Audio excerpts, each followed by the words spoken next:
Pagbabalik kan biyahe kan tren na rutang Naga Legazpi ngunya na aldaw naging matrayumpo. Manihamiento kan PNR aminadong nadipisilan sa pagbabalik operasyon kan nasabing linya sa laog nin 6 na taon. Ani ba pang detalye aramunta sa pagtutok live ni Chris Novello. Chris?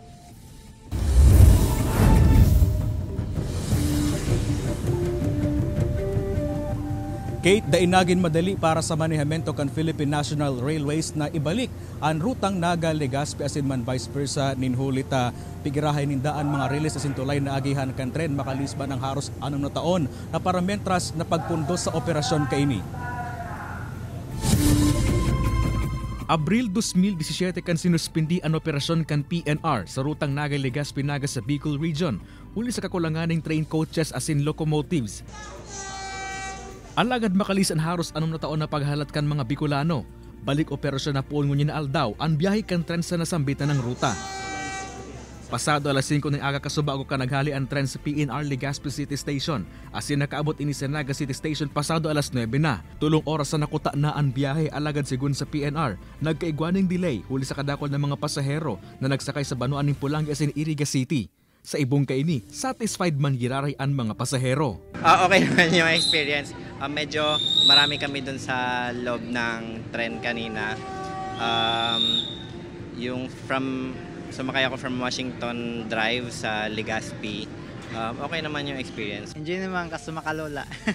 Then medyo parang haloy sa biyahe. May 8 istasyon maning tren sa nasabing ruta asin 8 flag stops. Nasa 15 hasta 155 pesos man ang pamasahe.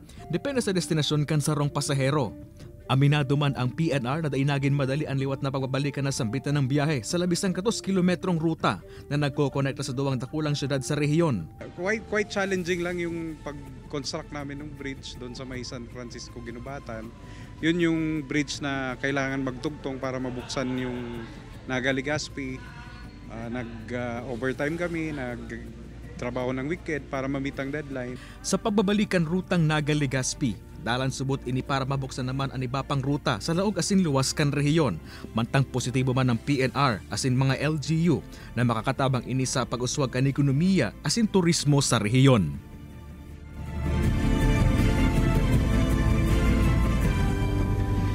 Kate, nasa likod tangani ngunyan ang train coach na pasiring sa Legazpi City Albay. Indicate ang last trip kan biyaheng Naga Legazpi asin man vice versa. Kate, kada aldaw may 4 na biyahe ang tren sa nasabing ruta. Ang Legazpi Naga 5:45 nin aga asin 5:47 naman nin pagkahapon.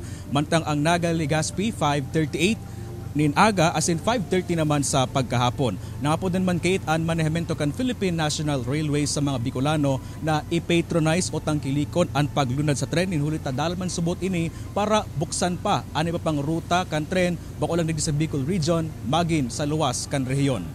Kate? Chris, naunambitan mo kasubago sa imong bareta na saro sa mga rason kung taano napundo ang biyahe kan tren is itong kakulangan sa coaches. Ngunyan sa inhali ang mga bagong coaches na ining mga bagong bagon. Yes, kay tama ka dyan. 2017 kan huring nag-operate o sinuspindi ang operasyon kan na tren biyaheng Naga Legazpi asin vice versa. Huli man sa kakulangan kan locomotive coaches.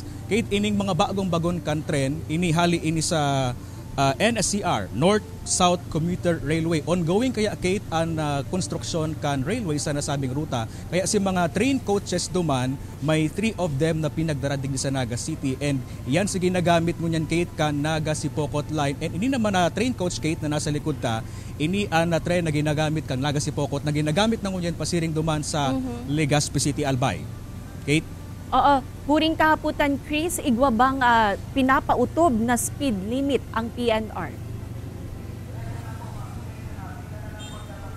Yes, Kate. Actually, sigon kay Undersecretary Jeremy Rihino ang General Manager kan Philippine National Railways, Kate, sa presente ta bago pa, kadakol pang maninibago mga kababayan ta sa pagbabalik operasyon kan PNR biyaheng Naga Legazpi vice versa.